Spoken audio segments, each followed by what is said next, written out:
정부 재난지원금 지급 이후 전국 일부 지자체에선 코로나19 경제 조기 회복을 위해 자체적인 지원금 지급을 또 발표했습니다. 학생들을 대상으로 교육 재난지원금을 지급하거나 논의된 지자체도 6곳이 있는데요. 반면 충북은 현금성 복지 지급 계획이 없어 또다시 형평성 논란이 일고 있습니다. 황정환 기자입니다. 지난 3월 도내 중위소득 100% 이하 가구에 40만 원에서 60만 원 수준의 재난생활비를 지급하기로 한 충북도.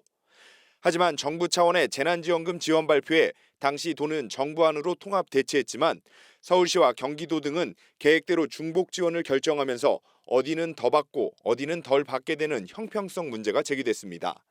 그런데 다시 전국 일부 지자체가 2차 재난지원금 지급 계획을 발표하면서 형평성 논란이 일고 있습니다. 실제 코로나19 피해가 컸던 대구시는 별도로 서민들에게만 가구당 수십만 원씩을 긴급 생계자금으로 주고 하반기에는 모든 시민에게 긴급 생계자금을 다시 줄 계획을 밝혔습니다. 이재명 경기도지사는 정부의 전 국민에게 20만 원씩 2차 긴급 재난지원금을 지급하자고 제안했고 이에 경기시장군수협의회는 이 같은 건의문을 채택하고 힘을 보탰습니다. 여기에 제주도도 전 도민재난지원금 지원 방안을 논의하기로 한 가운데 충북도는 긴급재난금 지원 대신에 코로나19 극복 대책으로 충북형 뉴딜 사업을 내놨습니다. 1호 뉴딜 사업인 우리마을 뉴딜 사업에 204억 원, 2호 투자유치 뉴딜 사업 100억 원, 3호 사업인 시군 대표 뉴딜 사업 192억 원, 총 496억 원 규모입니다. 현금성 복지가 아닌 사업을 추진해서 위축된 경기 진작을 끌어올리겠다는 것이 도의 입장입니다.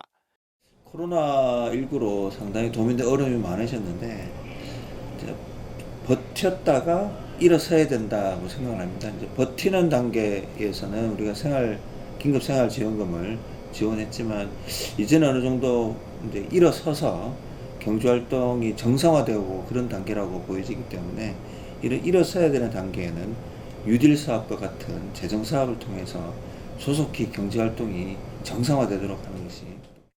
학생들에게 지급하는 교육재난지원금도 논란입니다. 서울, 울산, 세종, 부산 등 6곳은 학생들을 대상으로 적게는 5만 원에서 많게는 10만 원까지 지급하거나 관련 입법 절차를 진행하고 있는 상황.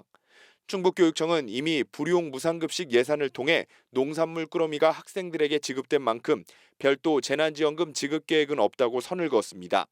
대신 내년부터 추진하는 고등학교 1학년 학생 무상교육을 조기 추진하겠다고 밝혔습니다. 84개 학교의 12,000여 명에게 74억 원을 조기 투입해 일부 학부모들의 부담을 덜어주겠다는 겁니다.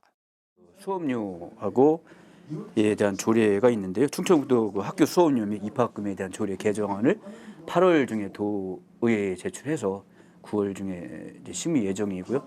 이에 맞서서 이제 또 예산도 저희들이 이번에 9월 달에 실시되는 이해 추경에 반영을 해서 타 지자체에서 재난지원금 지원 추진이 잇따르는 가운데 충북도민은 또다시 수혜를 받지 못한다는 형평성 논란이 다시 수면 위로 떠오르고 있습니다.